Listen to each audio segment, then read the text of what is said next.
Hello, everyone. Welcome to a special edition of the Real Deal podcast where we have Ali of StatsBomb is back. Ali, I don't want to mess up your last name just because I've probably messed it up before, but welcome to the show. You know, longtime listeners of the show know that Ali has come on before, and we usually do a little preview once or twice a year of the season, go over all the data, and today's no different. Ali, what's up? Good man, how are you? Happy to be here. Excited for football season. It was a nice long summer break. I thankfully didn't watch any of the Club World Cup games to give myself a nice little long break. But I'm excited for the season. Yeah, and it's going to be a fun season for sure. So today we're just going to rank all the best teams in the Champions League.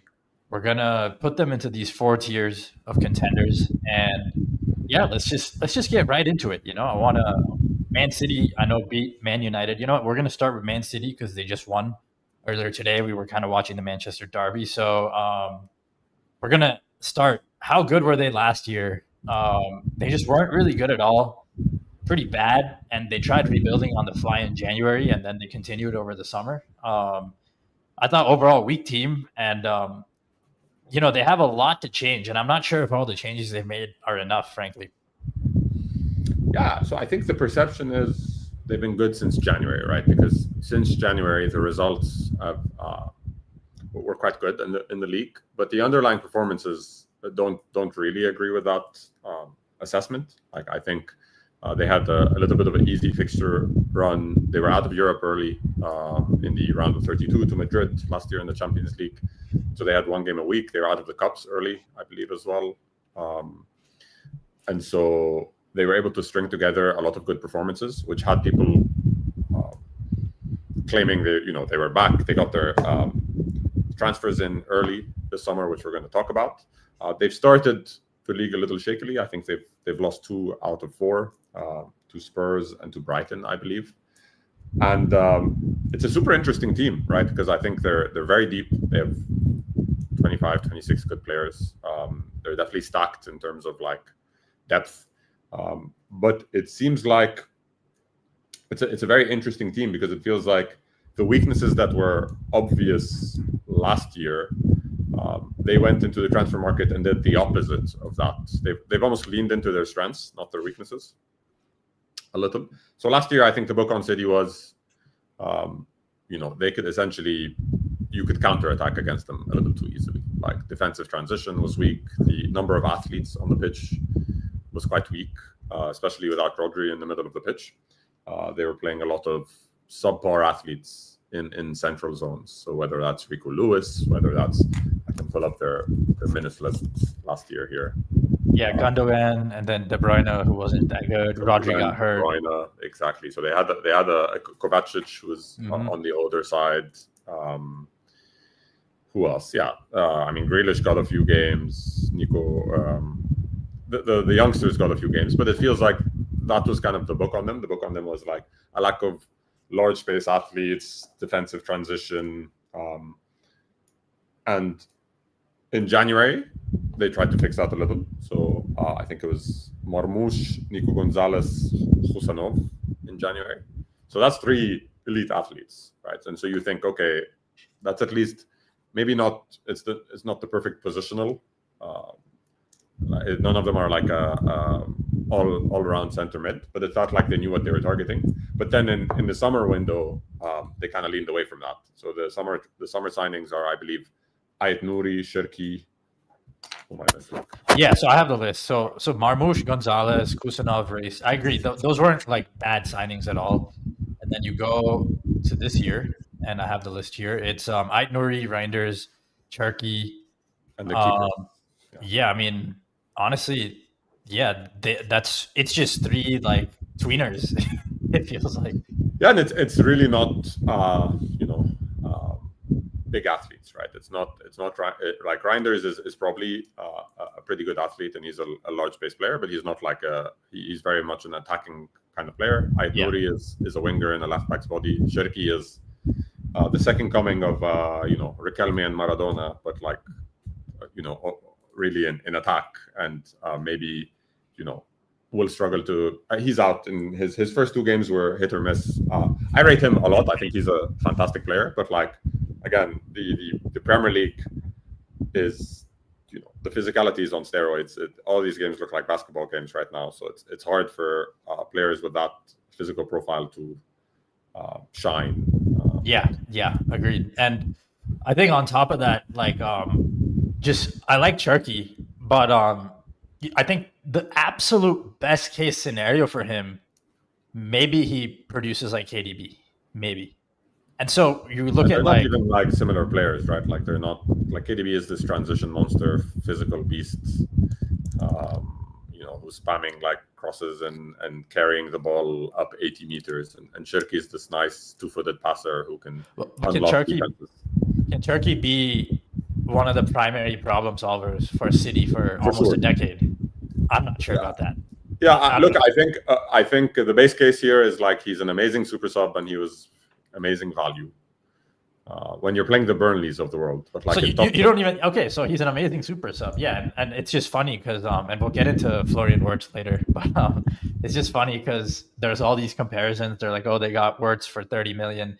Like this guy, like let him start for 1 season on a title winner or 2, and then you can give him the flowers. But I wouldn't give him the flowers before they happen. And also, just with their other players, didn't they give up on one of their summer signings? Which one? Victor Royce asked to leave, right? So he's gone. Yeah. So one of the young centre backs, I think, came in and went back to Girona, maybe. If I'm getting that correctly. That's right. Loan to Girona. Yeah. It's interesting, right? So I think the best way to think about City is this: is if they figure out their defensive issues, if they can coach their way out of this, if it's Pep Linder's new assistant, if they can figure out enough athletes on the pitch, right? Enough figure out their pressing structure, a little more out of possession. I actually trust their attack and their options probably more than anyone in Tier 1 who we'll discuss. Like I trust the attack in terms of profiles and dynamics. I think they have a passer, they have a runner, they have a creator, they have a dribbler, they have. I trust that team to put together a very good and functioning attack. It's just at the highest level, some games will turn into basketball games and they'll become transition games. You can't control games at PSG, at Real Madrid, at Liverpool for 90 minutes. And then it sometimes becomes a game of 1v1s. And I don't know if, Rodri's playing his way back into form. Again, I think City have maybe the highest variance of the teams we're going to talk about. Well, they definitely have a high variance, and I think I feel somewhat comfortable in saying, like, I look at those athletes in the biggest games, and like, I don't know, even just a few years ago, you need Savio to produce like, prime Raheem Sterling kind of like the best case scenario. You need the best case scenario from a few guys together in a row at the same time. And when Pep came in, this is kind of what he did. He did deliver this, right? 17, 18, KDB, Sterling, new guys, Sane, Aguero. He gave the whole team career years. He rebuilt the team on the fly. It worked in his second season. I don't know. I think it's possible that they need one more year before they figure it out. It's a serious possibility. And they made signings and moved like a team both last year and now that doesn't have much longer with Pep. But at the same time, I just don't know if that they can figure it all out. It could be a little City 16-17 this season where things are still being put together. That's fair. That's actually a good comparison. Like that team, by the way, led the league in expected goal difference. They were just in the big games. In the big games, they were just a little, soft through the middle. Conte's team got them in that famous 3-1 game. Yes. And he didn't have the fullbacks. Look, the positive case, the negative case is as we've discussed, right? Not enough athletes, transition defense. Here's the positive case. The positive case is the youngsters come in, like the academies producing players. I think it was Nico O'Reilly today at left back. He seems like, he's 6 foot plus. He's running. He's Doku's an elite athlete. Marmoush is an elite athlete. Husanov is I think one of the fastest players in the Premier League. Okay. So there's enough raw material there where you look at the coaching. Like, can you get career years from these guys? Can some of these guys make a leap? Can you figure out the out of possession stuff? This feels to me like a team. Let me put it this way. I think this is a team that's very unlikely to win the league, because the league is about being ready game week 1 to 38, consistency, always being there, right? And I think they've started poorly. I think this is a team that could click in February and be a real problem for the knockouts. Yeah, I agree. The main question for me is just like, are their top end players as good as went before? And I think Haaland is. I feel like they don't always play in a way that suits Haaland, though. Even in the knockouts, like it just feels like he's kind of isolated more than supported. It's hard to play against good teams, right? You need it's hard to like good teams will put two huge amazing center backs on Haaland and say beat us somewhere else. Like they've already had a bunch of injuries as well. Like Marmoush is out, I believe, for a few weeks. Shirky's out for a few months, I believe. Yeah. It's also worth discussing Phil Foden, who 2 years ago won them the league, was maybe the best player in the Premier League, arguably, and then basically hasn't seen the pitch that much since then, and is going through off-field stuff. And he played today, scored, was probably man of the match. There's enough talent there where, like, if things click, I think they're quite dangerous. But I'm low on their like week-to-week consistency for a league title, despite the fact that this squad depth is quite good. Yeah. Foden, I think there were also just tactical reasons. Like he was like doubling. He also had a ridiculous season relative to XG that year. He just shot the crap out of the ball. It's his value sometimes when he's not doing that is a little questionable. Like he's not always the best passer. Very good defensively, and when he can he's a good presser, exactly. Like he's a better presser than people think, and he's like Phil Foden can create a moment of magic to win a semi-final, right? Like just out of nowhere, win a game against Real Madrid, win a game against PSG, win a game against Inter, whatever. Like he can do that. The other guys still haven't, we haven't seen it from them as much. It'll be an interesting year. It's weird that they've spent all this money and still like. I don't know who their right back is for a big game. I don't know who their left back is for a big game. So the fullbacks is an interesting spot where, modern teams have a lot of really good fullbacks, and they have a weird setup there right now. Also just going through their fixture list and strength of schedule. So very hard Premier League. I'm going to use that to bump them down in my rankings for me. I think whether you think they do well or not, I think they have to try. And I think I think they're going to put up a fight here. I don't think it's impossible for them to win the league. I just think I think there are a little too many question marks. Yeah. And so their Champions League match days, they're playing Napoli, Monaco, Villarreal, Dortmund, Real Madrid, Bodo Glimt, and then Galatasaray. That's not the easiest list of teams in the world. Yeah, they also have Villarreal away, who will speak. Yeah, I think Villarreal are quite good. They're an interesting team. Yeah, look, they got Dortmund at home from pot 1, which is nice. It's kind of middle of the pack schedule here. Dortmund at home, Napoli at home. Well, Napoli away is a different beast. But then they have to go to Madrid and Villarreal. They got Monaco from pot 4, which is you don't want the top 5 nation to play against, right? So I think it's like middle of the road. I'm going tier 3. Easy. I'm going tier 3 for City, all things considered. Yeah, I think that's fair. I would agree with that. I think they're like right at the top of 3 for me. Yeah, I agree. I feel like I'll regret putting them in 2 when they blow a big game in April or March and get stopped 3-0 with some injuries. I need to see more. They haven't won a big game in a while here. Forever, a long time. Against a real team. More. Yeah, exactly. Yeah. Like they got today doesn't count. Yeah, they got run. I don't think they were that impressive today. They got run off the park by Liverpool twice last year, and Arsenal, a pretty beat up Arsenal. They got crushed by a Madrid team that ended up not being a very good Madrid team. We were a bad team, and I knew they were just worse, and that should tell you everything. Yeah, exactly. So I think a low tier 2 or a strong tier 3 is fair. Probably closer to tier 3. I agree though. Cool. So Man City are put here and officially done. Who do we want to do next? Honestly, because they play the team that's going to play soon, Actually, we'll hold off on Newcastle and Barcelona. We'll do them next. How about Liverpool? I just wanted to get them out of the way just because it's fun. Uh, Liverpool, I love their transfer window. I just want to start there. I know people have varying things to say, but I think generally when you have two of the best big men in the game, which they definitely do, and then you also have like wing backs. I know their progression to those big men, maybe without Trent, is not as ideal as it should be. So that's the big flaw in their game. But I think the flip is those guys are very self sufficient in terms of like hold up play.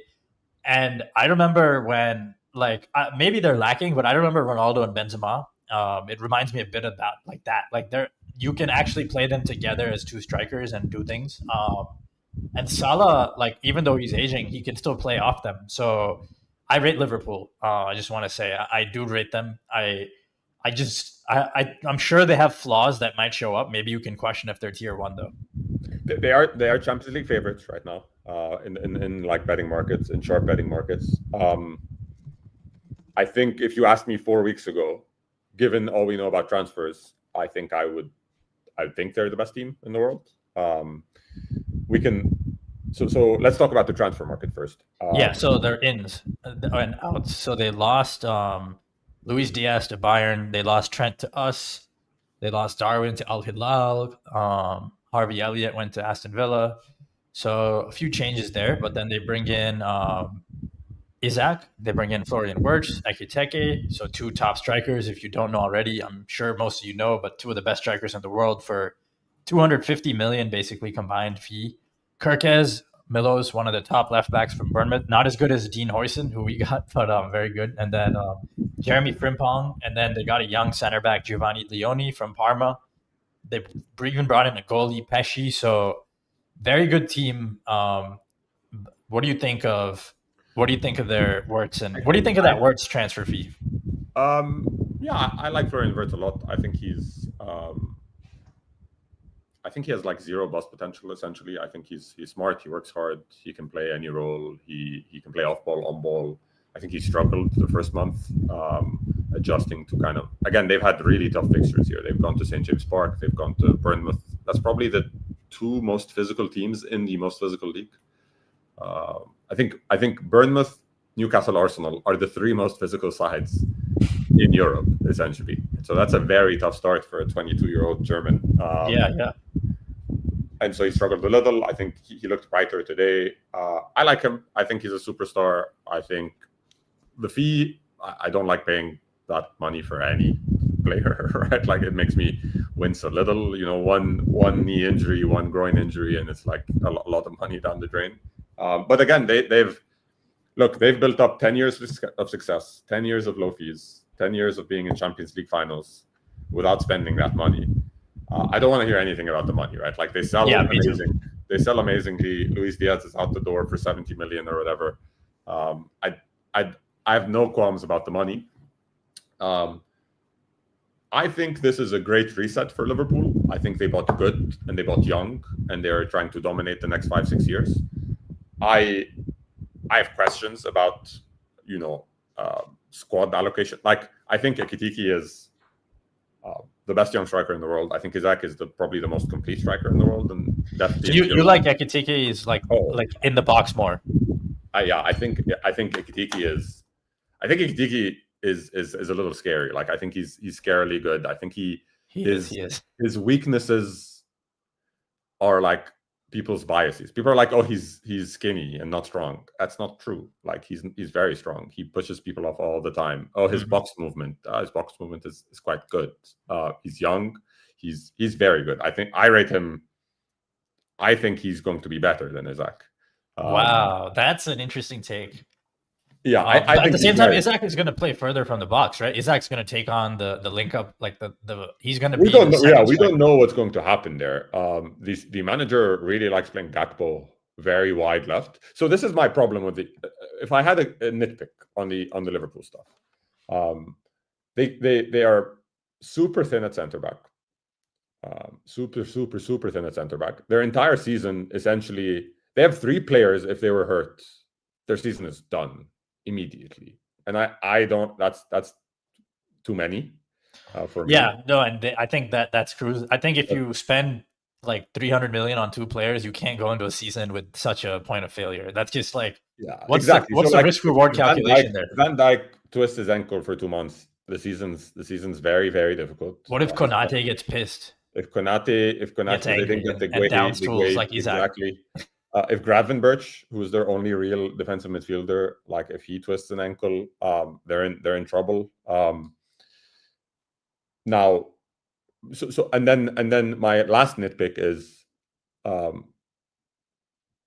you have 4 attackers or whatever, 5 attackers for 3 spots. I think if I were getting Isaac or if I were getting Ikitiki, I think I'd throw 100 million at a winger, not another striker. That's just me again nitpicking. Like I think they're lacking a 1v1 threat on the wing. I would have done Barcola and Ikitiki over Isaac and Ikitiki. I would have done Isaac and Barcola over Isaac and Ikitiki. I think for Ikitiki sure. and Isaac are better.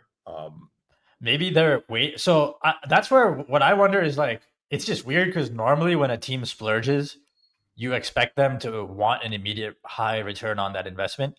But it's almost like Liverpool did it knowing that their I team agree won't with be that. complete for one more year. I It's agree like with they're that waiting for completely.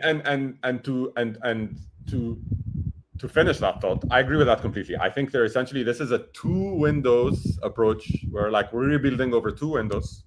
We're losing again. Liverpool are losing 35% of minutes played last year. That is not a small number, right? Oh, that's a big number. Wow. And you can see it they've been horrible the first 4 games. They have 12 points somehow because because they have amazing attacking talent, but they were outplayed by 10-man Newcastle. They played a very not blah draw against Arsenal, which we can talk about. And then today versus Burnley, they were fine, but not, Burnley are the 20th place side, had to win on a 95th minute penalty. They've scored in the 85th minute plus to get all 12 points. And they seem like a team that's been newly brought together, and that's what they are. 30% of minutes are gone. You made the Trent point. I think Liverpool fans are underrating the impact of Trent in possession. And Trent on this team is exactly what they need. So it's like I love Frimpong, but they're gonna use them, but they almost need Trent and Frimpong, like for what they've looked better when Bradley has played than Frimpong. Okay. Yeah, because he kind of goes into midfield more, associates a little more, does a little more of the, like Frimpong does the off-ball threat, attacking fullback stuff, and him and Salah haven't meshed yet. Again, Frimpong got hurt, and it's very early, right? Everything we're saying is with a caveat that we haven't seen these teams. Now, Liverpool are clearly in tier 1. Well, I think Arne's slot kind of places them in tier 1 for me, I would say, if we had to go there. I think like overall, I trust their coach and that much talent to be a problem. And I just think they're much more talented as a team. Like, even though the profiles don't mesh as well, I feel like they're more stacked than City, for example. Like Ekitike and Isaac, both are like, in some ways, they do more cute stuff with their feet than Haaland ever will. Like there's a lot. Yeah, they're like self-creation. Like they're complete forwards, really. Like again, Haaland is the bad comparison because Haaland doesn't need to be complete if he's scoring one goal a game. But like, they're definitely. Look, they're stacked. They're definitely stacked. That's a very. My concerns are as follows. That's a very thin team, and that's not a lot of game-breaking dribbling on the wing. Like I would have loved in a perfect universe. I would have loved, I would have even loved any kind of winger that can take on their man as a Gakpo on the left side. As a Gakpo sub, like what Luis Diaz does for them. I don't think Luis Diaz is anything special, but he did fulfill a role in that team. I will say, so when I look at that Bayern fee, I've criticized Bayern, but I guess what they expect is like maybe 2 years of what he did last year. He's immediately good, exactly. He's immediately good, and he's immediately ready. And again, last year, Luis Diaz, 18 goals and assists in 26 matches. So are we both putting Liverpool in tier 1? Oh yeah, they're very clearly in tier 1. If we get to March and Van Dijk is out of the tie, do they have a lower floor? Yeah, because their bench is not very impressive at the moment. Totally. Well, with Liverpool out of the way, I mean, we're just doing the Premier League. Might as well get to your team now, Arsenal. Let's see. Arsenal, I mean, I think it's like, let's not even get to the tiers. Let's just talk about the transfer business and how, I mean, very good team last year when truly healthy, probably, but wasn't healthy at all, and also got a little unlucky, even though they weren't healthy, to not beat PSG. So, like, I think just a very strong floor, like one of the highest floor teams, very hard to beat in any game. Sometimes I would classify them as last year's iteration, and last 2 years iteration as the best knockout team in the world, right? Like kind of not that they're the best team in the world. They don't have game breaking talent, etc. But they're the hardest team in the world to beat, and they have the margins that when you cup ties, right? Like the set pieces, the dark arts, all of the stuff that you need to win a knockout competition. Classically, they've been extremely impressive in big games. Undefeated in 21 versus the top six. Beat Madrid, beat PSG in the group stage, and then played PSG as even as you will get without missing 4 or 5 starters. But a bad league team, right? Like, so they were a bad league team last year for reasons, for injury reasons and attacking issues. So they're kind of the opposite of City, and the opposite of the opposite of old City, right? Where like they would run past the league and struggle in knockouts. I think this team is kind of a little bit the opposite. They get like a knockout boost for the. They're more Atletico Madrid. Exactly. Yeah, they're very because I just remember peak Atletico Madrid. It's very similar because except they press a lot more than Atletico used to, and but that gets tiring, and then that's where let's get into their transfers. So you need a team that needs depth. It needs top end talent, and I mean everyone's talked about this, but we have to hash it once more on the show. There's Isaac on the market. There's a Voltamade, which you probably don't rate anyways. There's a Sesko, which you probably don't rate anyways. But Isaac, Ekitike, both go to Liverpool, and you guys settle for Gyökeres, who is pretty decisively the third best of those guys. And like, I would argue, pretty decisively, not even in that tier. Like, yeah, I don't think the people at Arsenal think he's at that tier. Let me put it that way. Yeah. So that's where we get to your transfers. So you decide to go for him because you're saving how much money? Like Ekiteke in the end goes fine. I didn't realize he went for a little 15 million more or whatever. Okay, so you're saving 15 million and 20 million more, something in that range. Okay, and what are you getting? What was so special? When we go to your ins, you're getting Madueke, Gyökeres, Easy, Zubimendi. Those are the 4 guys. So you're getting a holding midfielder, center forward, right winger, attacking midfielder. So the thinking is what? You don't get one of those 4 if you go for a better striker. Exactly. The thinking is if you go for look, I don't know specific deals. Maybe Ekitike was always set on Liverpool, right? Maybe Isaac specifically is a lot more money than Ekitike, right? Yeah. Isaac specifically is so the thinking is if you get Isaac, you miss out on 2 maybe of those deals. So Isaac specifically, I think was addressed very early in the market when they went. I think the first deal they did of those was Zubimendi and Madueke. I think the way to think of this is two ways.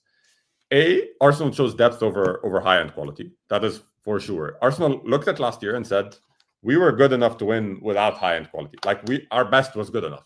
It's just that we didn't have the legs. That's their assessment of last year. Whether you agree or disagree, they were like, whatever. We just give us the bodies and we could have beaten PSG.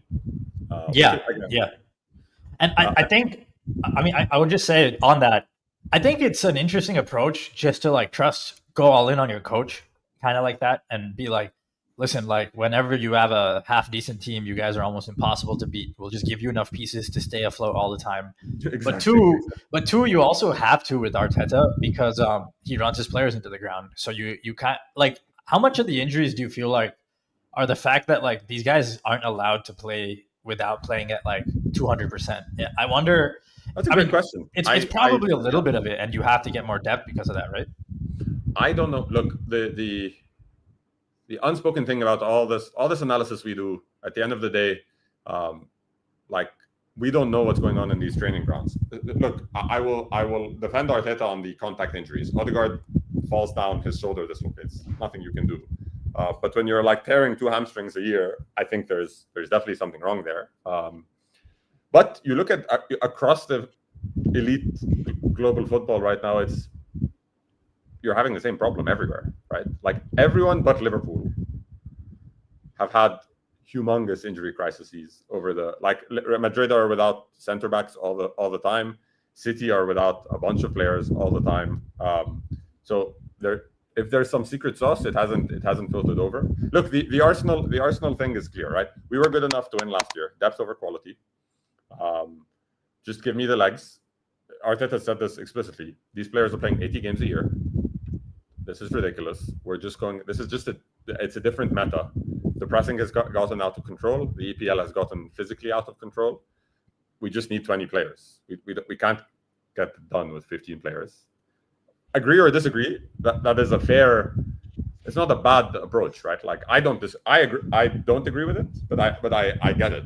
Right? No, it's a good approach. I wouldn't have minded if you guys threw a little cheeky 85 million bid in for Rodrigo, but the Rodrigo stuff it seems personal. Like he doesn't want to leave. He doesn't want to challenge himself. He's enjoying I think what I've heard is, if he were to leave, he thinks he's like $350K a week and $100 million player who's going to be number one option for Arsenal. Yeah, which is objectively just not true for what he's shown on the pitch. And then the second point I want to make regards to Liverpool, back to on the transfer business, is part of the problem for Arsenal is they were plugging holes that from past transfer mistakes. Right, so Liverpool, all of their past transfer mistakes, they were able to sell. Luis Diaz, yeah. So they also sell better, mainly. I feel like Arsenal have not been able to turn anyone into like big sales. Luis Diaz financed Isak. And Darwin. Yes, they financed Isak. Exactly. And so I think that's the biggest gap. Whereas Partey was signed, he was 27 when he was signed, left for free. Gabriel Jesus, 26 when he was signed, unlucky with injuries, going to leave for free. Zinchenko signed, Fabio Vieira signed for 35 million, left for free. Some of that is that initial iteration of Arteta's team when they were coming up. They were like, we have so many good youngsters, just get me veterans. And those veterans you weren't able to resell. That makes sense. And so it's almost compounded mistakes there, right? Like if you didn't do the Partey deal, you probably don't need to do the Zubimendi deal. And you have money to spend, right? Or if you did the Partey deal, but he was younger, you could sell him and get Zubimendi. Yeah, that makes sense. It's a compounding of years of and they did almost the same mistake now, where Gyökeres and Zubimendi are all 26, 27. But now it's different. When you're winning and your core is young, like Saliba, Saka, Gabriel, Havertz, no one's old in that team. So you can take some more impatient. Like I think the theme of Arsenal's transfer window is, depth over quality and impatience. The player that will play now and win now, and we're set for the future. We have some impatience, and Arteta needs to win, etc. That totally makes sense. I disagree with I don't like the impatient approach. I think there's like Sesko over Gyökeres is, in 5 years. I think they want the fans to be happy. It just reminds me of It almost reminds me of the Rams. I know they're not as stacked, but when Kroenke's Rams just win now a few years ago, they made a bunch of deals. They just I remember how hungry the fan base was for a title. And exactly. I think Arteta is hungry. I think the fans are hungry. I think you're also sending a lot of. I think it's very important to mention you're sending the right message. Like it seems like Saka and Saliba are about to resign, and I don't think they resign. No way, he is Saliba. So the reporting is both deals are very close. Who the hell knows? Damn it! So if those players resign, I think you've sent a message to the players as well that we're all in, and so the players respond to that. I think positive. That makes sense. Well, we both have them in tier 1, right? Arsenal. Yeah, clearly team 1. I wonder if they get better at beating small teams and worse in the big games. Yeah, and I think Gyökeres has to be benched in some of the big games. Oh no, if there's a Champions League semifinal, I'm starting that game with Kai Havertz every day of the week. So, well, obviously, you need everyone healthy, but if you're healthy, you guys got a shot. Speaking of just the team that signed Luis Diaz, just want to touch on them. They're weird because their business is horrible, but they are very weird team. This is the team where stats and the eye test don't match up the most. They have been a dominant team for 2 years now, and I know it's the Bundesliga, but they have not always been this dominant in the Bundesliga. Let's talk a little bit about their transfer, like how good they were last year. I think is a good place to start. So they lost that really weird tie to Inter. The kings of winning weird ties. They were better than Inter across two legs, quite comfortably, I thought, and fell asleep on a set piece. Ran through the league. They had that Barca game in the group stages, where it was like a basketball game, even game that turned into a 4-1 Barca win.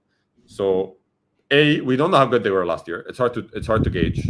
I feel like they were pretty much like as good as anyone. I feel like they give Barcelona hell if they play them again, and I think they probably give PSG. I just feel like they would have given PSG more problems than Barcelona or Inter. Yeah, I think we kind of saw that in the Club World Cup. Yeah. We saw that in the Club World Cup. Like they definitely gave PSG problems in that game. They've lost Talisman, Koeman, and Palhinha, and they brought in Diaz and Nicholas Jackson and some centre back depth. And they lost Leroy Sané as well, and Thomas Muller. Obviously, they don't play as much, but Sané and Eric Dyer as well. I forgot how long he made a second little career for himself at Bayern after Tottenham. But it's a really weird team. This was the best team in unexpected goal difference last year, even adjusting for the Bundesliga. I will say there is like tactical stuff that's weird. Like I've seen breakdowns of their man-to-man pressing, and like they've had some weird big game performances that make me doubt the Bundesliga a little. Where like I think in February of last year, Leverkusen held them to one shot in a game, which is alarming for a big team. Yeah, Alonso is special though, but we'll get there. But Alonso is for sure as a defensive coach, like probably one of the best around. It's an interesting team. They're definitely, I think, they've it's tier 1 or 2. It's tier 1 or 2 for them for sure. They have the toughest fixtures in the. Oh, really? Yeah. So Chelsea home, PSG away, Arsenal away, Club Brugge, PSV away, Sporting, and Stuttgart. That's a pretty brutal stretch there. PSG and Arsenal away is pretty brutal. Yeah. And they have no easy games. Like Stuttgart from Pot 4 is a Bundesliga team. But they have the easiest league though, maybe, or joint easiest league. So the worst two Champions League difficulty fixtures are Bayern and PSG, who have the easiest two leagues. So it does cancel out a little. I'm gonna go with tier 1 just because I think the consensus on Kompany is actually like I don't know. I think he learned a lot of good stuff, but I think sometimes the way he implements it is very inexperienced and almost naive for sure. So I'm going to go tier 1 as well. I'm going to go. Yeah. Just because the league is so easy and the team is too stacked, even though the transfer strategy is bad, even though the board is ripping into their loan signing like as it's happening. Like I don't get why you're like someone on the executive team would make fun of Nico Jackson after loaning him. But even with all that, it's just like. Listen, these are professionals and they're going to dominate their easy league. They're going to have time to rest and prepare for these big games. And the way football works, low margin sport, I just don't feel it. Kane, Olise, Diaz, Nicholas Jackson on the bench that's good stuff, man. Yeah, it's enough to ruffle feathers for sure. And it's enough to send players off the bench and win a tie. We saw it 2 years ago when they almost beat us in the big game. With Davies scoring that goal, anyone can come off the bench and score a banger. So, yeah, tier 1 it is for Bayern. That's interesting. So that's the first time we've agreed with the markets. We'll have them clearly in tier 2.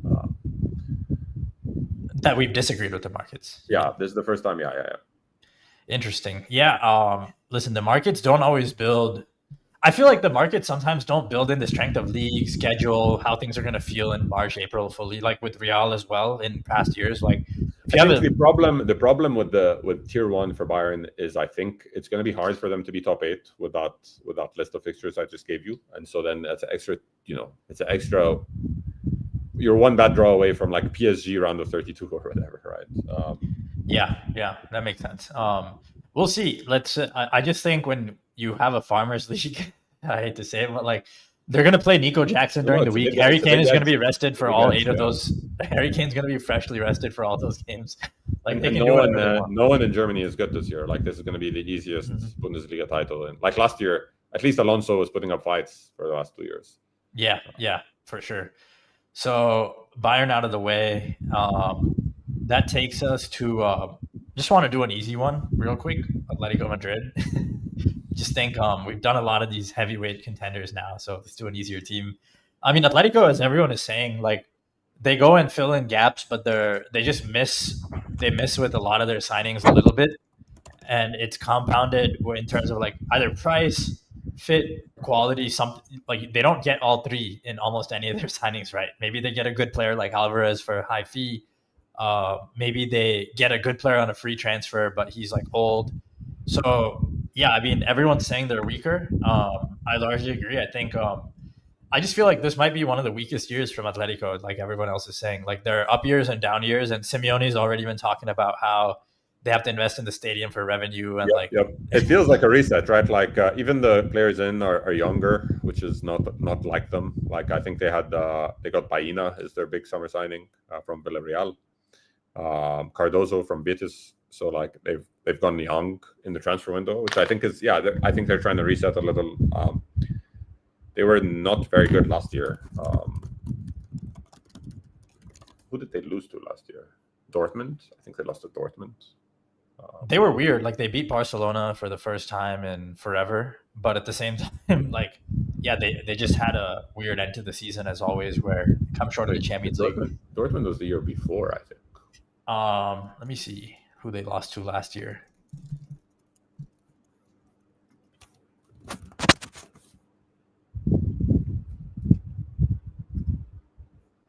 While we look it up real quick. It's a weird team. They've I think they lost to Benfica. No, they didn't lose to Benfica. They lost to Madrid. That's what I thought. Yeah. No, it's just that was such a dumb tie. The dumb one where they scored. The penalties, yeah. Listen, I blanked the whole last year of Real Madrid out of my head. Like I remember we beat Man City, and I guess that's not a horrible outcome. All things considered, like they played you quite close, if I remember correctly. No, they did.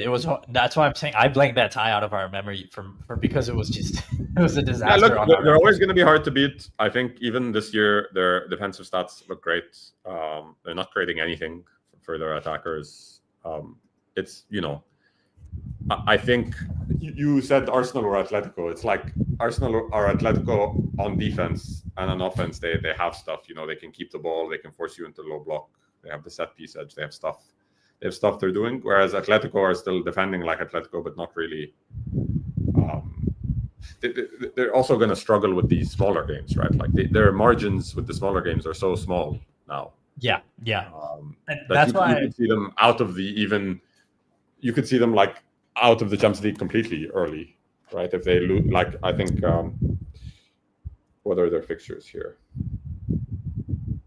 It's quite hard. Inter, Liverpool away, Arsenal away, PSV away, Galatasaray away. That's a tough fixture list. Yeah, that's a lot of tough away games. Going to Turkey is never fun. No, it's not. Definitely not. Not Galatasaray. And I have them sixth hardest set of ties. Yeah, I think clearly tier 4. They started La Liga quite badly, I believe. It's their first win yesterday.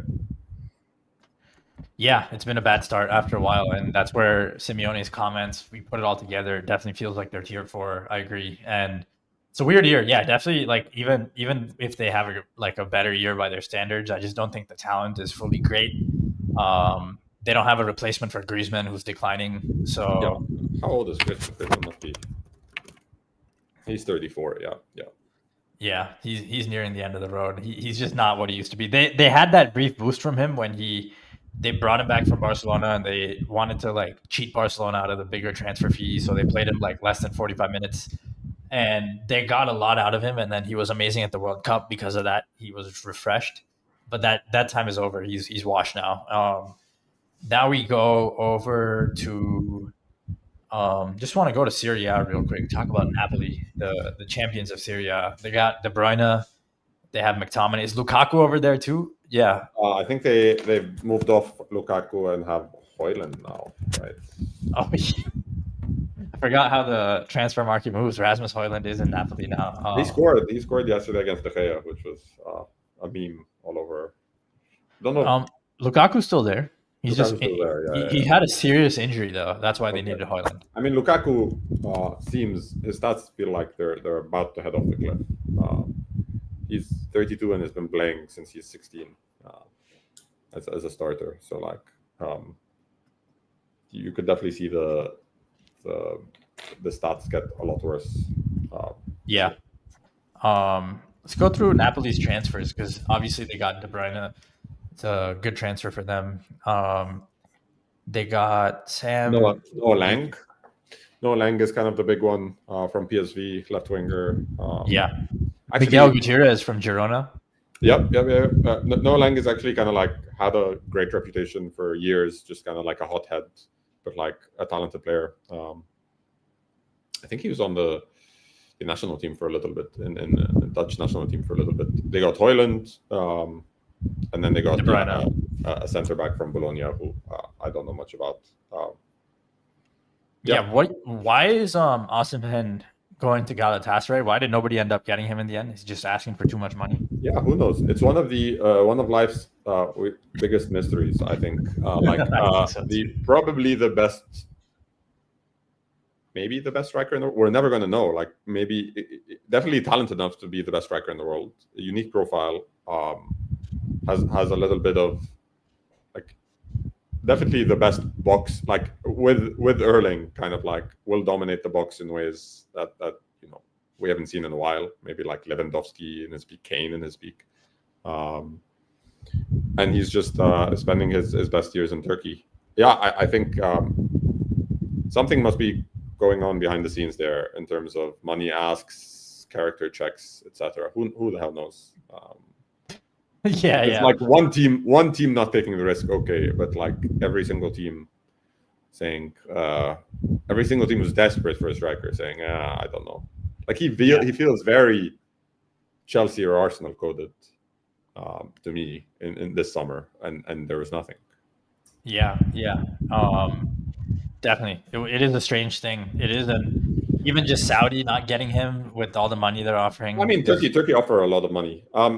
Napoli, really? I think, are one of Turkey have been spending a lot of money. Napoli are a super interesting team. I think super dominant in expected goal difference, super dominant in all their games this year. Pretty dominant last year, but it was year one with Conte. Historically, Conte has struggled a lot in Europe. People kind of know the game plan, know what they're getting. Yeah. Tier 4 for me for that reason, pretty easily. But great stadium, good metrics. I find it interesting, at least. I think they're going to be a tough out. I would also place them in tier 4, but I see the argument for tier 3 here. I can see the argument for tier 3. I'm just never going to go with that for Antonio Conte team in the Champions League. I think the coach weighs this one down for me. Maybe the only one where the coach weighs it down. I think that's fair. This is the only one where the coach, like the history of the coach in the competition, it's hard to look past. And actually, the roster is good. And I think it's just going to be funny when they go out. Like, I just see it happening already. And I just feel like at the end of the season, I'm going to feel smart for putting them in tier 4. Easy strength of schedule, which is good for them. They only play City away, but they have a few, they get Chelsea from pot 1, which I don't think is manageable. They play Copenhagen and a bunch of, it's a pretty easy. I think they have Benfica away. Like their away games are manageable. Yeah. Well, that brings us on the note of Chelsea. Just want to talk about them. Super weird transfer window, as you were pointing out. Chelsea and Bayern are the two weird ones like this summer. Like even United to many extents, but they're not a contender. But like, just want to touch on Bayern real quick. I know we talked about them, but Luis Diaz for 75 million was a win now move. Jackson is interesting. Like they're not going to buy him, but a 15 million loan fee is a lot. But why are Chelsea letting him go to play? Like they don't really have a striker who's even going to like do as much as him right now with the injury to Delap. And I guess it's an okay move for Bayern, but the best case scenario for them is they rebuild his confidence. But Yeah, Chelsea just seem to be in a weird spot where between profit and sustainability, unhappiness, they're sometimes forced into weird moves at weird points in the window that don't benefit the team because they put themselves in a mess. Yeah, it's hard to talk about Chelsea without talking about off-field stuff, right? So on the pitch last year, young team came together, figured it out a little, came forth, strong underlying metrics, good talent, very young team, very very very young team. I think it's the second or third youngest team in Europe last year. I think they had 0 players over the age of 28 play a minute, which is crazy. Wow. And so you would think, oh, this project is improving. And then every year they just kind of like hit reset for. That's what it feels like. It's crazy. It's crazy to me that like.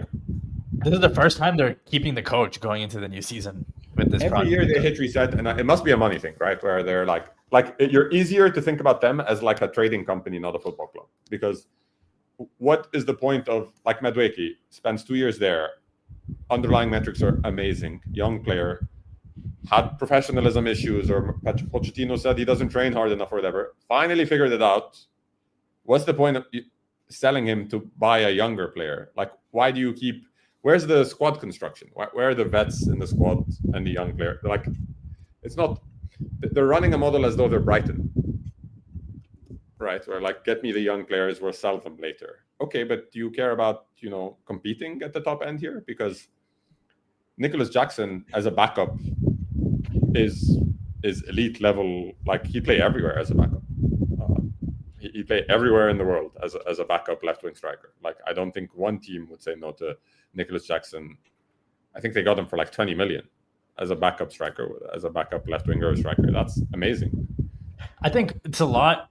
In that, I think it's a big loan fee. I think Chelsea honestly got a good loan fee for it. Yeah. Look, I agree. The business they do isn't horrible, right? But it's very weird to go Madueke out, Gittins and Garnacho in.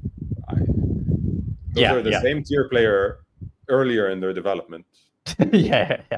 Who don't know the club, who don't know the system, and then you end up. I had pushed back on my tweet yesterday. I said, so weird to let Madueke and Nico Jackson go and end up playing real minutes with like Buonanotte, who's their backup 10, who's 20, by the way. And Gittins, who is good young player. He's 20. Like, he's no superstar at 20, right? He's a good young player who needs minutes and time and effort. Garnacho's the same. They just end up stacking the same type of player in the same age, in the same development curve. Again and again. Position. Like Garnacho and Gittins are competing for minutes. That doesn't sound smart to me. I would have one Garnacho and one 28-year-old who's good, or 26-year-old who's good. Now, on the pitch, I don't like Maresca's like play style, but I think they're good. They're hard to beat. They're good. They're a good football team. Like, their best 11 is good in my opinion. But with that being said, though, just with everything that's happened and the turnover and how young they are, I don't know if they can do anything in Europe with that younger team. And I'm going to go tier 4. I agree with that. I would. Yeah, I mean, Estevao is 18. Palmer's never played the Champions League game. Like, this is like their best player has never played the Champions League game, which is he's been there for years. He's been there for. I think this is only year 3. Year 3, yeah. And he's about to play his first Champions League game. Yeah, look, tier 4 is crazy. Just in terms of like wages. Yeah, like ELO strength and wages and expected goal difference. Like, they're very clearly maybe tier 3. Like, they're City, but without any of the. Legacy. Yeah, no, I get the tier 4 thing, right? They're like, they are between 3 and 4. They are between 3 and 4 for sure. They're every as a football team, they could end above City in Premier League table. Yes, but they've never played. But they've never played a Champions League. They've already, you know what? I'll go 4 as well with you. They've already put a lot of injuries, like from the Club World Cup stuff. They played a season straight, so the lap's out. Palmer's been out. So injuries is why I'd let you talk into either as well, in the sense that I think they're actually like could finish ahead of City, but if you go inexperience plus I'm just assuming out for the season. Yeah, I would have put them tier 3 before these injuries. Yes, before the injuries. Colwell now. Delap is out. Nico Jackson. I thought Nico Jackson was staying, right? So I'm happy with either. I'm happy with either 3 or 4. Yeah, let's go 4, hedging for injuries, just assuming things don't get better. Because just the way the Premier League is, how many of these Premier League teams ever end up like fully healthy later in the season anyways? They did get the 4th easiest draw. Okay. Which is nice, you know. They have Barca and Bayern, and then Napoli away, and then that's it. So that's fun for them, I guess. That's good for them. Yeah, I want to hedge my bets here. I don't know. They're somewhere between 3 and 4. Yeah. I'm gonna go. I can see a Chelsea deep run. Is my point. Like I can't see a Atletico deep run. Yeah, no, I'll go 3 with you just because I think their ceiling feels a bit higher than Atletico for me, and they don't have the Conte effect. I wonder how deep they can go with Maresca is my question, but I'll give him the benefit of the doubt. Just with Conte, you can't give him that right now, just in Europe. Fair, yeah, fair. Yeah. All right, next, just a quick Serie A before we finish with 4 fun teams. Inter Milan. What do you like? I mean, they were good last year, but it's just nuanced because by the time they reached the Champions League final, they were not really good anymore, and that was a different team. And then Inzaghi left, and yep. And now I don't even know. This feels like the end of a cycle a lot, right? Like their average age is crazy. Every year it's getting crazier and more and more and more older and older and older every year, which is, you know, that's not good for anyone. This year, their average age so far in a few games is 30. Last year, it was 29.8. This is a very old team that was on their last legs with a great coach. Could have won the treble, honestly, if things had broken their way, and then just hit an absolute wall from that 2 Barca games. I think the 2 Barca games were also, they had like hard Serie A games in a title race between them. And hit the absolute wall, just like fell off a cliff. And I don't think they're coming back from that cliff. I don't think they're... No, they lost 2 of their first 3 games in Serie A to Udinese and Juve. Marcus Thuram scored to put Inter up 3-2 in the 76th minute. And his brother, Kefren, scores in the 82nd, 3-3, and they lose 4-3. I mean, they won their first game 5-0. They've lost the coach. They've lost, And look, to their credit, I think the 4 signings they made, all under 23. They understand what's going on here. Let's go to their transfers. Yeah, Luis Enrique from Marseille, a young kid from Parma who's a striker who's quite young.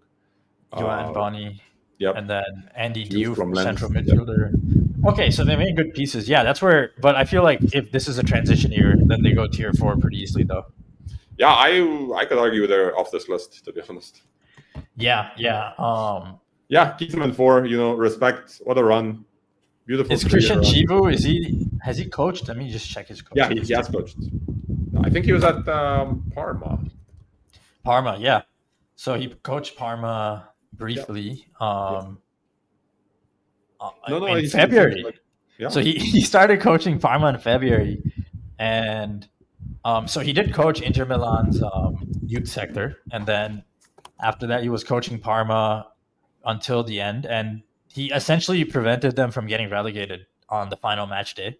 And Inter decided to go ahead and 13 matches, got a few results. Not a tremendous, like Parma are not very good, but like, you know, he beat. I think he drew with Napoli on the week before last to give Inter the title, but then Inter choked it away, which was it was a crazy title race. Look, young coach. Tier 4, or should I put them like literally to the right of tier 4? Keep them tier 4, just as a sign of respect, right? Like it's been what a run, right? Like a final and a semi, 2 finals, sorry. 2 finals and a semi, and overall just played a bit above their overall quality and wage bill. They played way above their wage bill and their talent level. Totally. Very impressive. Atletico Madrid-esque run from them. You could say exactly. Could have won that city final. Yeah, should have for sure. A lot of people forget that. Now that brings us to, let's just get to the last Premier League team real quick. Newcastle. Where do you put them? I mean, let's start with how good they were last year. Obviously, they had a good year. dealt with the Isaac issues at the start, and I guess towards the end of the year as well. He kind of down tools, but he was really good in the middle. Or no? I thought he was good in the run, and I think there's been like some rumors because he missed a few chances the last day where they lost. But like I thought he was good at the end. He's been good when fit. He's had this groin issue for years now, where like he'll miss games. Yeah, look, this is a super well coached team, super energetic. St. James Park is a nightmare. Like it is the actual, like as an Arsenal fan, it is the fixture on the fixture list I hate the most, and that it's harder than Anfield, it's harder than Etihad, it's harder than all of them. The crowd is into it. They've not been in the Champions League forever. I can't wait for Barcelona Thursday. To go there. I'm so Thursday happy. should be very fun. Happy. They're gonna get. I think Barcelona will get taught a lesson on Thursday. I just want to say that. But yeah, tough physical pressing machines. They know their style. They know who they are. I think this is a team really well set up to make cup runs. They won the League Cup last year, I believe. What do you think of Woltemade and Wissa coming in? I like the way they pivoted. I just want to say, because I just don't think you're getting much better right now, and you have to stay competitive in this Premier League. Yeah, look, they overpaid for both. That's what happens when 150 million pounds. Everyone knows you have 150 million pounds in your back. You know, this is the Coutinho, Neymar, flashbacks there. I don't know enough about Woltemade. People smarter than me think he's like a nice prospect, but very raw. Like nice. The thing I've heard about him is like he's not a striker. Like he doesn't want to be a striker. He'll drift out. He'll drift wide. He wants to do like flicks and tricks and bring people in, and that works for them. Gordon and Elanga can kind of be the runners, and he can be Firmino-esque, but like he's not like this I'm in the box trying to get goals kind of guy. He did score a nice header on his debut. Well, he scored quite a bit last year. He had some good underlying figures. I also hear I think there are question marks about like his physicality. It's his first real season in the big leagues. This is going to be very different, right? Okay. I think Wissa will start actually. Interesting. I think Wissa fits them like a glove, like from a profile. Like he runs hard, makes runs, gets goals. He'll be good. Long term, who knows how the German kid develops. I don't see anything I love there. No, definitely not 90 million worth of. In a normal universe, they get Tiki. Zach goes to Liverpool, and Liverpool find the winger or whatever. Yeah, it'll be interesting. I'm just going through Woltemade's stats from last year. Great year. So he did have a great year, and I mean underlying figures, point.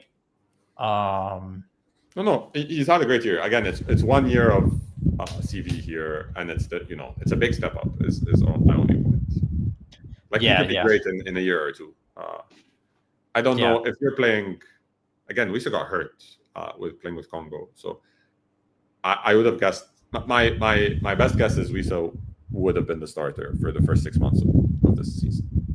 Yeah, I'm going. It's 0.44 non-penalty expected goals, and but he got 0.79 goals plus assists minus penalty. So yeah, I mean, he needs to grow a lot, obviously. He's like a good playmaker. Like he's like a 10 really. I know that. Yeah. 0.25 expected assisted goals is a lot per 90. So, I mean, in some ways, that's a bit like Isaac. So if he can get the goals while still doing that, he could end up profile-wise being the rest of the team. I think that is one of the best midfields in the world in terms of intensity, in terms of like technical 100%. And physical quality. Bruno Guimaraes, Tonali. Like the joke on Twitter is always like, what like Bruno Guimaraes is playing like he's just snorted 5 kilograms of cocaine or whatever. Like that team knows who they are. They're very well coached. Eddie Howe is one of the best coaches in the world. Oh yeah, I knew they had. I didn't realize that Elanga was 60 million. They really went for it with him. Jacob Ramsey, you rate him? Yeah, good player. They have their issue is they have a type, right? Like it's a little bit my criticism of Arteta, but it's different. There are different eras of the club where like they will only buy great defensive players, great pressure players, but like as you become a really big club, sometimes you need more two-way superstars, more attacking. You do. Yeah. But they're not at Arsenal. It seems like they built a good attacking line, but yeah, they don't find that superstar. Maybe they're forwards, but like they always try to bring in the more physical player, but maybe not the most dribbly types. And Elanga fits them like a glove, but again, it's like counter-attacking is his best thing, and pressing and running. And look, I think this is a team that I do not want to see in the round of 16. Like, I just do not want to see that team. I don't want to go into that atmosphere. I don't want to get beat up for 90 minutes. I'm more scared of them than City. I just think like I know what I'm getting with City. I know why I'd lose versus City. Whereas with them, I think they have a very low ceiling as well. Like, they're not going 5 rounds deep, but my best guess for Newcastle is they could take out one of the 4 favorites. I agree. That's why it's hard for me to not. If a team can really take out one of the 4 favorites early and is like more physical than City and Chelsea, can you really put them in tier 3? Yeah, I'd still just put tier 3 just because I think with Isaac they'd have a real case for tier 3 or tier 2 even. Yeah, but like without Isaac, tier 3. Yeah, he's a lot of he's their only real superstar on that team. I agree. And look, they've played the big teams fantastically as well in the Eddie Howe era. So they press high. They know who they are. They're very well coached. If I'm Real Madrid, I don't want to see that draw in round of 16. Not at all. Totally. Because they're going to be also like super hyped for that match.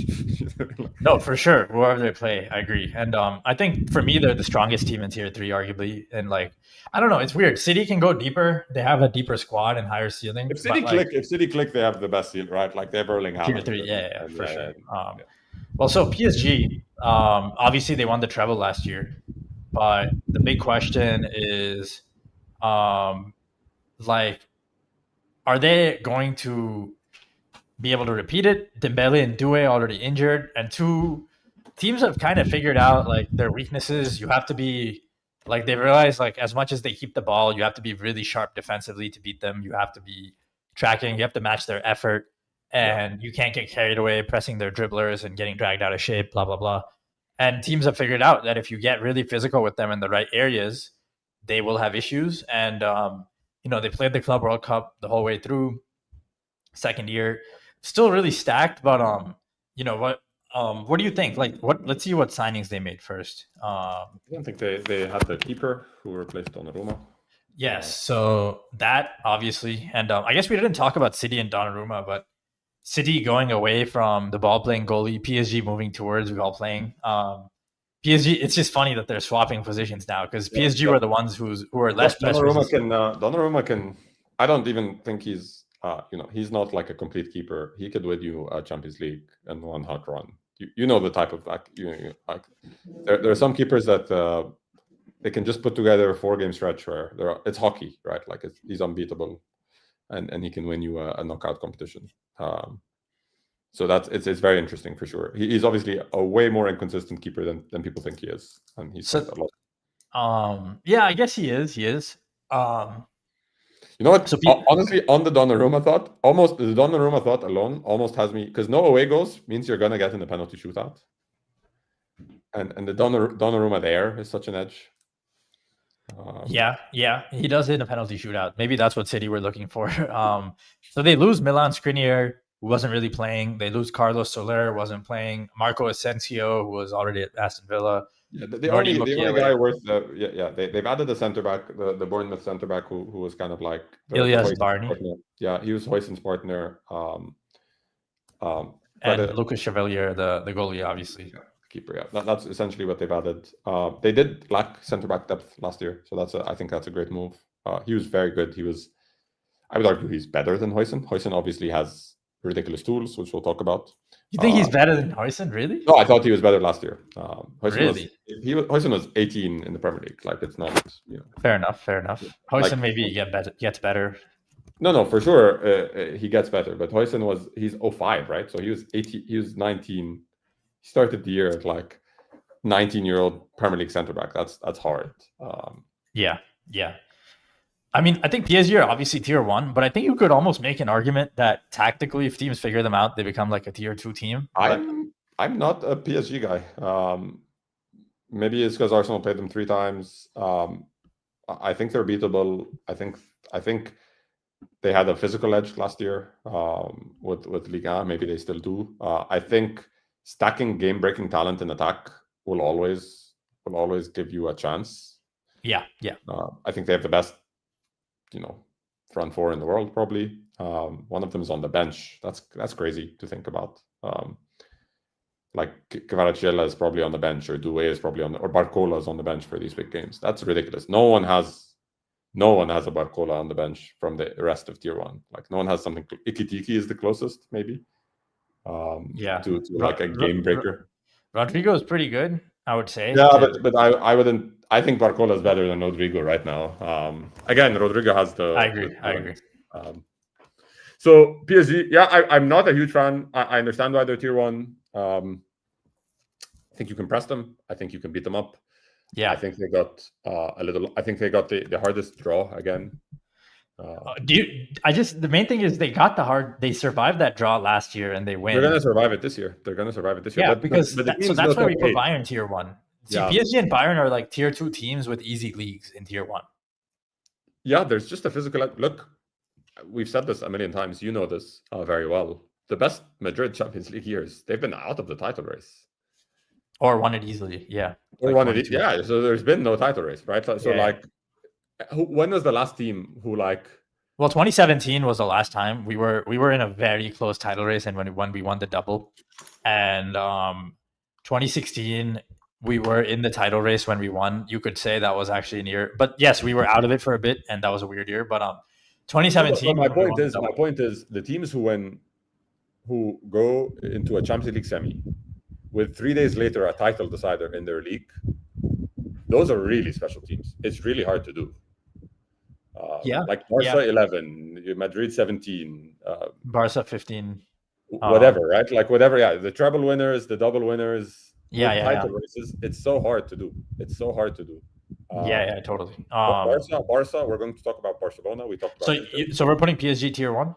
Yeah. We have to put them tier 1 just on. Again, just with asterisks. They have very big weaknesses that can be exploited, and I really think a good team can do it. And Arsenal definitely have the depth. Would you? We can end with like ranking the tier 1 guys, because I think there is a clear delineation there in terms of like I think PSG are bottom of the tier 1 guys, depending on where we put Madrid here. So let's we'll end with that for sure. So let's get to Barcelona, and I mean I think they are a tier 1 contender technically, but I really think this is the year they fall apart. Like, I just don't think they have enough in the tank physically with the way Flick likes to play. Lamine Yamal is injured right now. I've been saying this for some time, but it's also just seeing how they started the season. They had a full preseason and we didn't. So I am going to be extra harsh in judging how they start these games. And that's everything fair. We've seen, they're just giving right now, I think. Huh? Yeah, they have just started playing against Valencia, and as we record here. Yep. So 0-0. Yeah, I mean they're playing at home, but obviously they don't get to play at a home stadium. They play at their little home ground, and I mean all things considered, they are tier 1, but I think they find a way to step on themselves and end up tier 2. Is all I want to say. Maybe I think there are comparisons there with Liverpool where I'm like, I think if Barcelona took a month off and arrived in February ready with their best 11, I think that's the best team in the world, right? That's not how life works. Right? Like that's not how football works. You're not going to arrive in February with your best team. Like I think Liverpool are the best team. I think Liverpool and Barcelona are the best 2 teams in the world for 11 versus 11 right now. A month off. Like if you take a month off and everyone plays and everyone's ready and everyone's, I think those are probably the best two teams in the world. And PSG, right? I don't trust Barcelona to arrive in February with Lamine in good shape, with their fullbacks in good shape, with they have so much depth in midfield and no depth anywhere else. Very. And look, they're testing it out, right? I think today Rashford and the kids are starting. Their starting lineup. Yeah, let me check their starting lineup right now. The kid Rooney Bargi. Oh, never even knew he was gonna play. Wow, they got to dig deep. Casado, Pedri, Vermin, that new kid Bargi, Rashford, Ferran. So this is what they're and to Flick's credit, I don't like Flick's game model, that much. I think it empowers attackers, which is cool. It's old school football, so it's fun to watch. It's fun to root for. But to his credit, last year he would play a whole B team XI, like just randomly, and lose and just like figure out a way to either win the game or lose it. Like he knows when he's running his team into the ground. Well, last year they rotated early in the season and lost, and then he could realize he couldn't rotate. And I get it, but it's not that. I'm saying I think his style just tends towards I agree. Yeah, he's not going to go out. He's not going to go out like. It's kind of like Zidane 21. Like you're not going to go out sad as a coach. You're going to try and squeeze what you have left. You're not trying to put your reputation on the line and like rotate, keep losing games in the middle of the season to make it to March. You're going to try and stay competitive all year. So pros for tier 1, they may have, honestly, they may have the best keeper in the world now. Who the hell knows? Like knockouts are about margins, and they had a horrible keeper, and now they have a really good one. Cons for the tier 1 ranking. Lewandowski, how old is Lewandowski now? He's old. So the thing is, their plan is to run more Rafinha at striker.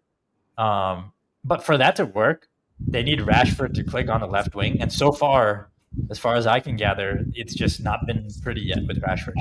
I am actually quite happy putting the two Spanish guys in tier 2 alone right now. Wait. Let's go one by one. But I think one of those things is not like I'm happy with the. I'm happy again. I think Barca are. I'll go tier 2 Barcelona with you for sure. The first 11 is ridiculous. Lamine is ridiculous. The midfield depth is insane. They have I think Casado and Bernal are back as well. The midfield depth is Deon, Pedri, Gavi. They should sell one of those guys and buy some fullbacks. They definitely need more pieces, and so that leaves us. I think you could argue for me that we could be in tier 1, like the top of tier 1 on our own, and you could put. I just think we are I think we're as good as anyone this year just because of what we've seen early, which is we've rotated no Jude, I think is why we're clearly tier 1. I'll put it that way because we're starting the season, we're rotating, Javi's using other pieces. I know Mbappe is playing and Vinny's playing, but we're seeing Goulet get good minutes. We saw Fede not start against Sociedad and a very dominant start against Sociedad. No Fede, no Camavinga. I've already seen enough, and I see which pieces he needs. Dean is very important to the team, no question. But I think overall, we are low on center back depth, but outside center back, I think we're set. And I do think Xabi has enough in his toolkit with the number of players we have. Yes, we're going to have injuries, blah, blah, blah. That's always I think Xabi Alonso is, I don't know, third best coach in the world.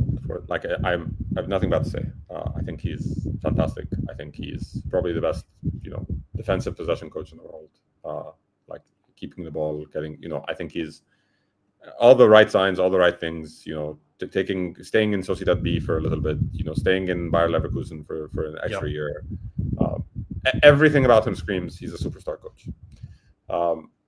Here are my worries about Madrid. Again, the center backs are already gone. Rudiger is already hurt. The center backs, Huijsen is 20. I know he looks great and he's the best player on the ball. He looks like God. He looks like God reincarnated. With the ball, yeah.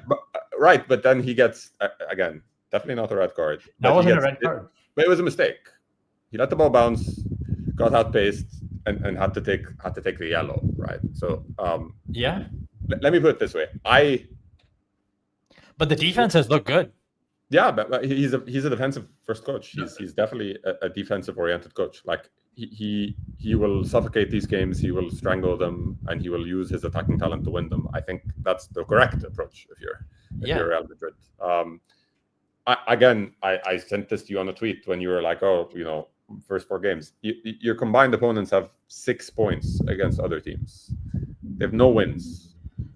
Yeah, no, it's been an early start, and Sociedad haven't, it's a change of coach, but Sociedad looked quite good once we lost. Sociedad have no wins. They have no wins. Yeah, so fair enough. Mallorca have no wins. Oviedo's only win was Sociedad.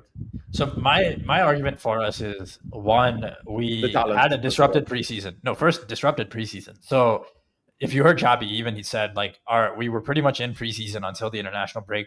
This first game after an international break is always like an extension of that. You're going to be groggy. So I think in many ways, I agree with that. Yeah, you could say our season, kind of like a PSG's, and anyone else who played in the Club World Cup, kind of starts these next 2 to 3 weeks. But definitely by the end of October is when we really get going. But then there's payback there on the back end, right? Like in March, you still have the legs in April. Well, that's where Jude is big for us, because Jude misses the first 3 months. So my second big pro for us is Jude misses these months, and we're picking up points without Jude.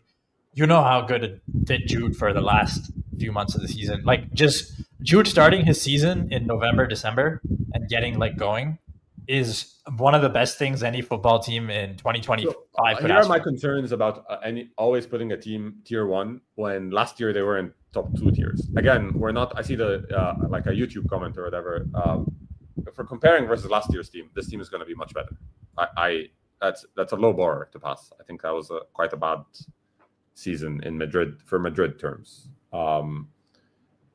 When a team was bad last year, I need a little more. I need more than 3 games versus teams that have not won games. Well, it's also how we won. I just think which is my last big pro. I think we have the best player in the world again. I think it's because he's lost weight, and with that lost weight, it's just pure math. It feels like the same force applied on less weight equals more speed, more velocity. I don't know why. It just feels that simple watching him. He's so light and quick. His touch is decisive and all, but honestly, whatever weight he lost, he really didn't need it. That's what I'm seeing, because this is a guy who relies so much on speed. He doesn't really hold up. Even his turns, they work because the strides and the spaces he takes them in, it's impossible to guard. His goal yesterday was just unguardable. Loose pass, the way he touches, he's able to just run diagonals while other players. I agree. Look on talent. Well, I think he's number 1 again. I'm saying last year he wasn't the clear best player in the world. Until maybe the last couple months of the season. I think in January he's been the best player in the world, right? Yeah, the best player in the world. So he's just had a bad first 3 months at Madrid. That's fine. Look, in good faith, I think it would be weird to because the Barca problems exist at Madrid. Again, who's playing center back tomorrow? No, but the Barca problems exist, except we have more attacking depth than them. We have a Rodrigo, Jude, Franco, Gonzalo Garcia. No, I agree with that. Where they have they're all Lewandowski is our prime Mbappe. Yeah, we have a prime Mbappe where they have a Lewandowski. Yamal is hurt, and here's the other thing. I think Vinny and Jude right now are such a small percentage of our winning, and they already contributed to a Champions League in 23-24. For me, and I know that team was weak, but ultimately, when you see who decided the games that helped us win, it was those 2 were pretty much the 2 decisive players in the biggest games. Let me put it this way. I think if we're redoing tiers at the end of the group stage, I'm probably going to put Madrid 1 in tier 1 quite easily. I think right now, Well, I guess my main question is the only thing I would ask to try and they played PSG and got run off the park in 10 minutes. Well, we did, but I still think that's before a preseason with Alonso. I think using the Club World Cup as a preseason does that too. Mainly if we're going by PSG, Liverpool struggled, then you could say Liverpool, based on how they looked, go tier 2. I guess Liverpool didn't go that far in Europe last year, and I guess what makes them tier 1 and us tier 2 with their point of weaknesses. That's and in a tougher league. They're in a tougher league. We're walking through these games. I think what makes them no, I agree. I think they've started very poorly. What makes them is last year's Liverpool would have crushed last year's Real Madrid. That's what makes the difference. I'm not saying to yes. Again, it's going to be a new season, right? We don't know. You follow Madrid much closer than I do. I've watched 2 games. They've played nobody. They've been good. They've been good on defense more than in attack, but fair, but good. They played nobody. I want to see it against. I know the talent is there. Yeah. I guess you're trying, but remember, you're trying to get this right for the end of the season. So, do you feel more comfortable saying that? Well, if I'm trying to get it right for the end of the season, yeah, you're trying to get this right for the whole season. If then no one's in tier. Like, I'm terrified of picking Barca tier 2. Terrified of like. If I'm trying to get this right, you're trying to get it right for the whole season. So you're hedging for the 7 out of 10 worlds where Barcelona probably don't have the juice. So you just don't want to be when you get there and there are injuries, you're like, damn, this was probably happening. So you're saying that's more probable. I just don't like. I think I look at Lewandowski and he's 37, and I look at Mbappe and he's 27, and I feel yes. So I'm saying that plus us winning now without Vinny and Jude being like Vinny being up and down, Rodrigo not even getting big minutes while that happens. Like, you realize it's been a Coulier and Mbappe show. Like, we're not even leaning in on all our pieces right now. Well, here's what I would worry about a little as well. Like, it's just center backs. In tier one, we have not put a team that has a tough league and the Club World Cup in tier 1, right? So, Liverpool and Arsenal. So that's the question. How tough do you think our league is? I think that's where it's funny because you do rate Barcelona higher than me, and that's probably why you're having trouble. I think the same reasons that Barcelona are in tier 2 are why I think like they're already 2 points behind us. What, like, have they scored yet? No, this isn't last year. They're not 3-0 up in the 25th minute anymore. Much harder fixtures. Much harder. Yeah. Rayo are a European team. Fair. And I think that was away, correct? That's the game. They got the penalty and everyone was upset and VAR was down. And they played Rayo away. They played Levante away. They played Mallorca away. Mallorca sucked, but like much tougher fixtures. Yeah. So look, I don't know. We haven't. No, my point is, of those tier 1, 2 didn't go to the Club World Cup, yes. And the other 2 don't play in leagues that exert them. Agreed. But do you not think we have the best starting 11 healthy? As pretty much up there with anyone. Yeah. Look. If everyone comes into a tournament healthy, I think Arsenal are tier 2. Okay, no, I fair. I guess my thing is like Arsenal are definitely tier 2 if we're just doing. I think best lineup versus best lineup, right? No, fair. But I guess what I would say is I think I've seen enough the first few weeks to say that even fair. In a weakened state, he's been able to get enough out of a rotated team that I think in November, December, Jan to Feb, he'll continue to get a lot out of a rotating team to make sure, like he's a bit Zidane to me, if that makes sense, like 16-17. I do think we can have a 16-17, but the main difference is that year we had Ramos, Varane, Pepe. Our center back depth is just not I think this is fair. I think, by the way, for whatever it's worth, betting markets, tier 1, Liverpool, Barca, Arsenal, PSG, Madrid. Okay, so we do make tier 1 in betting markets. Yeah. You're the worst. You're the worst of those. Okay. But interesting. But tier 1 for sure. Now again, how much of that is the name on the front of the jersey? Like last year, I had to hear that like, oh, Arsenal are in trouble with this draw, and I was like, I don't know what you guys are watching.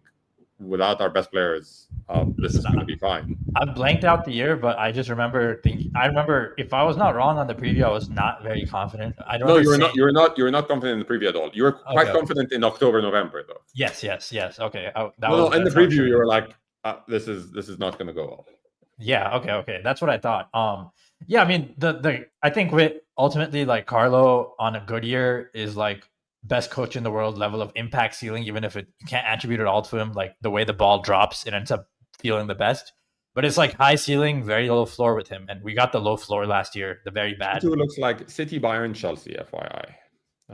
That's tier 2 in the markets. City, Bayern, Chelsea. So where we disagree the most is with the market is like Bayern Bayern and Madrid.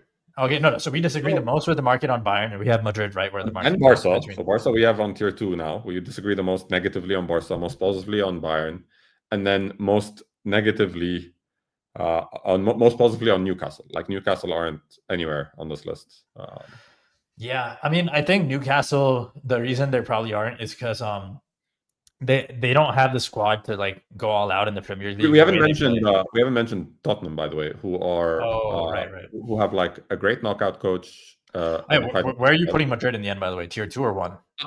You've talked me into it. Me into it. Well, the betting markets and I, so that's 2 of us. That's you talked me. Look, it's best in class talent, good coach. By February, I'll be scared of them for sure. By February, I'll be scared of them. I think Xabi actually makes it to Rudiger coming back. If he can't make it through December, maybe I'll reassess. I think he survives because I just want to see one game against an opponent I care about. That's all I. You know what I mean? And not only that, and with we're gonna need to see. We might come with like an Asensio playing, and I don't know with that guy yet. Honestly, the big point. When's your actual first hard game? Like it's like in a month, which is crazy. Yeah, we play Marseille. We play De Zerbi. Yeah, but that shouldn't be that difficult. And then you have Espanyol at home, Levante away, fine, somewhat difficult. Atletico, then you have the derby finally. Oh yeah, Tottenham. Where are you? I feel like I would just put them tier 3 as well. Like they're no worse than a Man City, Chelsea, or Newcastle head to head, right? No, they have to be a little worse. They really? They were 15. Oh no, so Tottenham last year were worse, but I'm saying okay. So this is where the coach thing comes in. Postecoglou last year for me is kind of why we have Barcelona tier 2. Just like echoes of like the team falling apart through energy pressing issues. There are a lot of similarities. I think even Postecoglou's teams, the way they play flicks.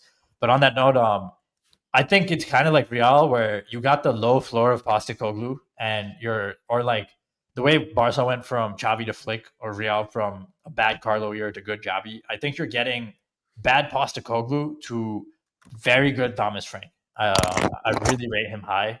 I have problems a little bit with the squad. Like, I think there's not enough passing in that squad. So I think they're really going to miss Maddison. I think there's just not enough passing. Now, you talk about coaches that like maximize, edges, and this is why Arteta and Arsenal are one, because knockout competitions are about those tiny edges. A set piece goal, the right strategy. They played PSG in the Super Cup. We're two up on them. Yeah. I would lean towards them being in tier 4, just because again, it was a bad team last year. It's a new year but they have the easiest schedule in the Champions League. That's kind of what I wanted to also say. Oh, interesting. For reference, just funny because we were talking about them. Barca are at 1.2 xG in 30 minutes here. Cool. To zero with the blue team, and they scored. Yeah, this is without that XG is without the goal. Yeah, impressive. So it is that team is still. Look, I'm a skeptic, right? Like you've had me on the pod before. Last year, I was a skeptic of this team. I was like, they're gonna run out of gas. They're gonna. No, you were right. I looked at the talent, but I just overestimated that. I just thought Carlo wouldn't get in the way, and he really did. I forget Carlo. Even how good they were in the Champions League was against what I thought would happen. Like, that team was the most dominant offensive team we've seen in a long time. Like, they were just racking up. They were impossible to play against. They're just racking up goals. It didn't even matter who was playing. Barcelona. Oh yeah. And I just think, look, that's not the best knockout. I agree with you. That's why they got footballed in the semi-final, right? It's not the best knockout strategy. This is why Arsenal, again, are Arsenal half as talented, half as good? No, but knockouts, they turn into, all the best knockout ties turn into bad football matches. Yeah, for sure. Like, where you're trying to survive, you're trying to struggle, your best players are creating it. For some reason, this Barcelona team don't have that. Every single match they played against good competition turned into a basketball match. They forced their style on you. Now, they're in tier 2 for me here because I think The center back depth is weird. The fullback depth is weird. And I don't like, I think they're if Barcelona had the money for Isaac, I think they would kill teams.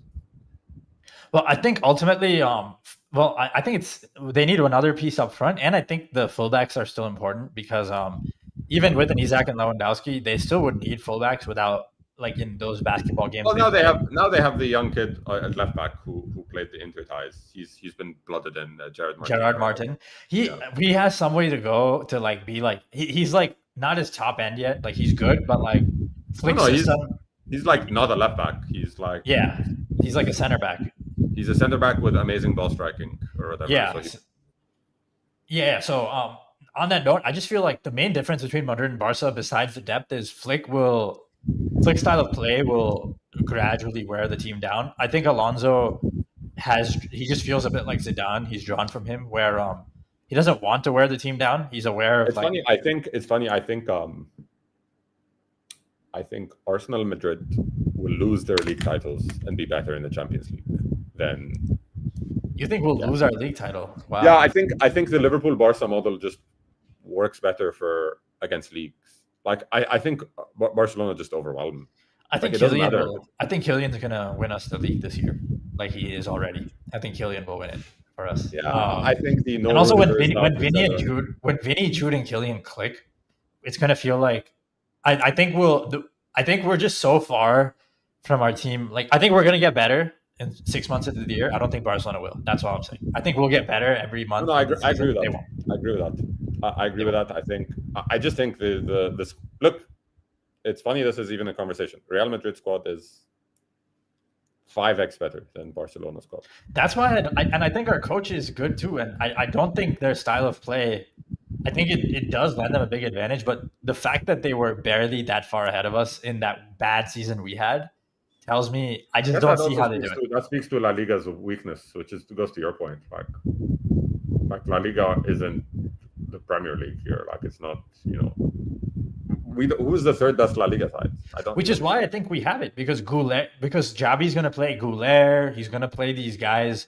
We have Carvalho and Trent. I think that. Oh yeah. By the way, yes, missing Rudiger is big. If there's a reason we might survive, it's because Carvajal and Carreras can slot in a little bit along Raul Asensio, and then you have a little bit of that multi-positional play from them. And we can win these small games with B teams. He's trying to develop a B team. Yes, Barcelona are up today, but we'll see. I have some ways to go to see. Huh? It should be a fun one. It should be a fun. I'm just saying. I think Liverpool and Barcelona are league favorites at least. Yeah. Whereas Arsenal and Madrid are much more. They're made for February, March. Kind of. Yeah, I think I agree with that. I think we're also league favorites because we're already 2 points ahead right now, but we'll see. It's much too early to be looking at league tables. I just feel like that Sociedad game was like the kind of game with title winner wins. You keep treating Sociedad like they were 2020 Sociedad in this conversation. With Zubimendi, Odegaard, and zero wins. Zero wins. New coach, 0 wins. It's not they haven't even played. They played Mallorca. I know, but we're also going up against Negreira.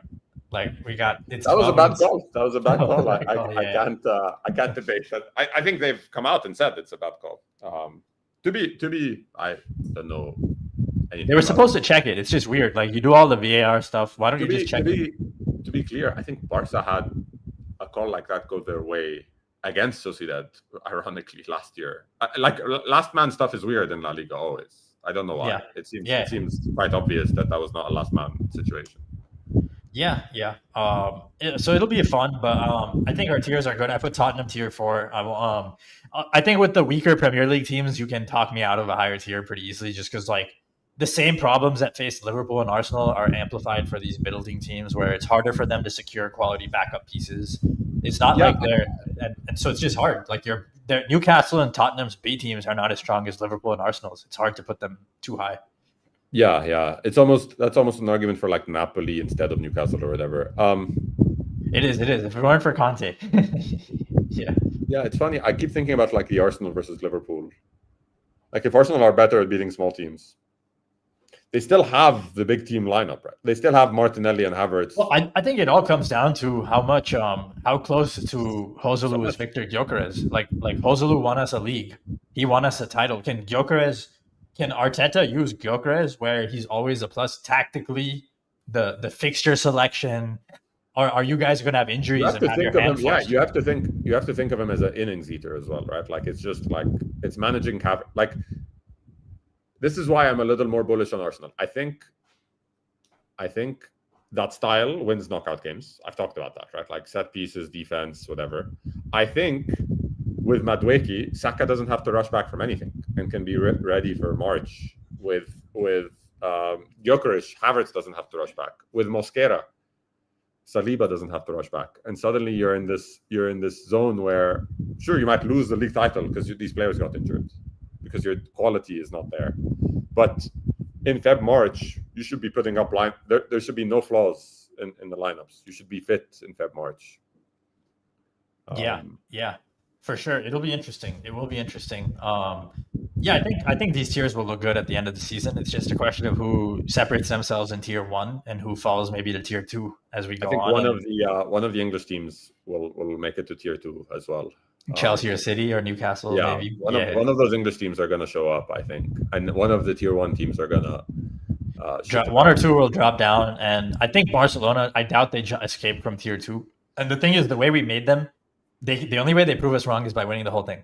Honestly, healthy. Like that's the only way to prove us wrong. Because if you make the final, that means I would say if you're like, I would say a repeat of last year is proving us slightly wrong. Where I think a repeat of last year proves us right because they crushed that Inter side, man. They crushed them. Like Jan Sommer had forget XG. I watched the game. Jan Sommer was under attack, under duress.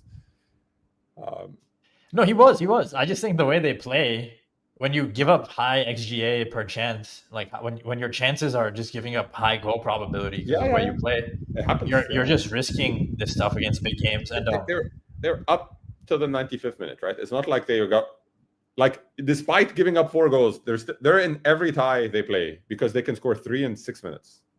Yeah, we'll see. For some reason, okay. Maybe if they repeat last year, we're wrong.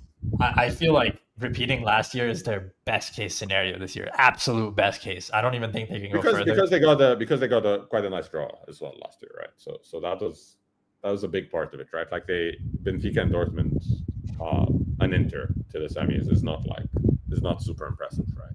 Yeah. A hard draw would definitely make things look different. I think if they had a hard draw last year, they would have looked like just different. Looking at this, here's what makes me nervous. A, Liverpool have looked like crap and they're in tier 1. B, Barcelona are in tier 2 and they dominate teams. C, City in tier 3 make me nervous.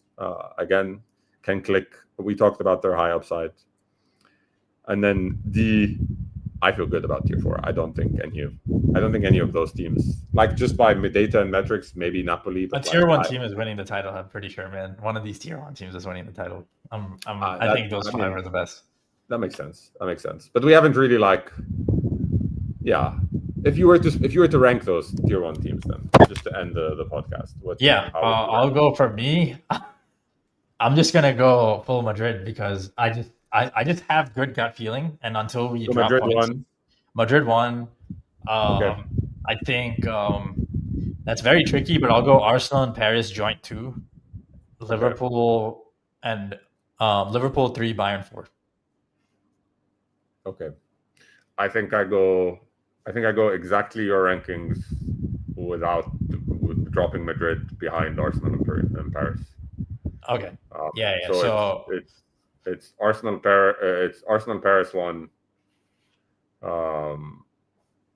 Liverpool 2, Madrid 3, Bayern 4. Yeah, I think I'd go. I need to watch more Bayern. That's on my list now. Yeah.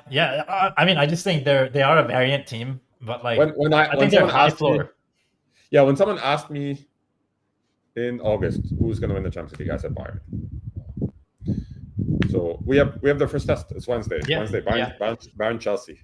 Yeah, Bayern Chelsea. We have Barcelona Newcastle is going to be fun. See, I think So I just feel like Newcastle just bothered the shit out of Barca that game. So I think people will make fun of Barcelona after that one, but we'll see.